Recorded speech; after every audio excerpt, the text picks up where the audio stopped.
صلو علی الحبیب صلی اللہ تعالی علی محمد صلی اللہ تعالی علیہ وسلم۔ میں آج آپ کو ایک بہت ہی پیاری حکایت سناتا ہوں۔ جاہل نے دیکھا کہ جب کچھ پڑھے لکھے لوگ پڑھنا لکھنا شروع کرتے ہیں تو آنکھوں پر اینک لگا لیتے ہیں، تو اس کے دل میں خیال آیا کہ ہو نہ ہو اینک ہی وہ چیز ہے کہ جو بندے کو پڑھنا لکھنا سکھا دیتی ہے۔ وہ اسی خیال میں فوراً بازار گیا اور اینک کی دکان پر پہنچا اور دکاندار سے کہا کہ مجھے اینک خریدنی ہے۔ دکاندار نے اس کے سامنے بہت ساری اینکیں رکھ دی۔ اس نے ایک اینک کو اٹھایا اور ناک پر رکھا اور اپنے سامنے ایک کتاب کو کھول کر پڑھنے لگا، لیکن وہ اسے نہ پڑھ سکا۔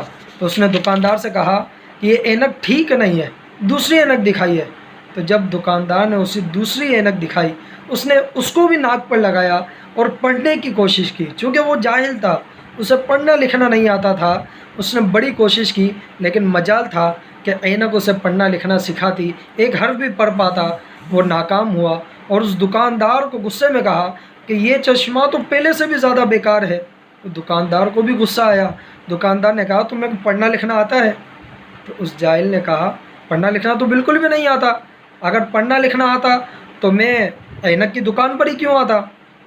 تو جب دکاندار نے اس کی بات سنی تو وہ بہت ہنسا، اور اس دکان میں جتنے بھی لوگ موجود تھے وہ سب ہنس پڑے اور ان کی ہنسی بھی بند نہیں ہوئی۔ تو اس میں سے ایک آدمی نے کہا کہ پیارے بھائی، اگر اینک ہی وہ چیز ہوتی کہ جسے تم سمجھ رہے ہو کہ یہ پڑھنا لکھنا سکھاتی ہے تو پھر مدارس کس کام کے ہوتے ہیں، اسی طرح تعلیمی ادارے کہاں جاتے ہیں؟ تو اسی حکایت سے ہمیں یہ سیکھنا چاہیے کہ اگر ہم کسی پڑھے لکھے کو دیکھتے ہیں، کسی عالم دین کو دیکھتے ہیں، تو ان کا لبادہ اوڑھ کر، ان کے انداز کو اپنا کر اگر کوئی اپنے آپ کو بھی اس چیز کا ماہر سمجھے، عالم دین سمجھے، تو یقیناً یہ اس کی غلط فہمی ہے، جہالت ہے۔ اس کے لیے علم دین حاصل کرنا ضروری ہے۔ پھر اگر اس کا لبادہ اوڑھتا ہے تو یقیناً وہ ایک عالم دین ہے، تو اب اس کے لیے کوئی ایسی بات نہیں ہے۔ اسی طرح اگر کوئی اس طرح کا لبادہ اوڑھ لیتا ہے، لباس پہن لیتا ہے، کسی کی نقالی کر لیتا ہے، تو ہمیں اس کے پاس جانے کے لیے، اس سے مسائل پوچھنے کے لیے اس بات کی احتیاط کرنی ضروری ہے کہ آیا وہ اس بات کا علم رکھتا بھی ہے کہ نہیں رکھتا۔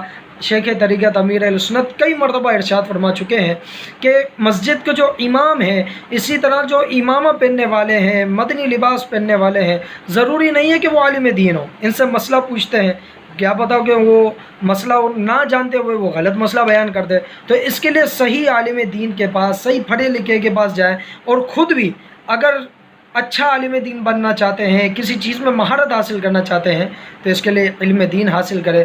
علم دین انشاءاللہ یہ قبر کو بھی رونق کرے گی، قبر کو بھی روشن کرے گی اور دنیا بھی روشن کرے گی۔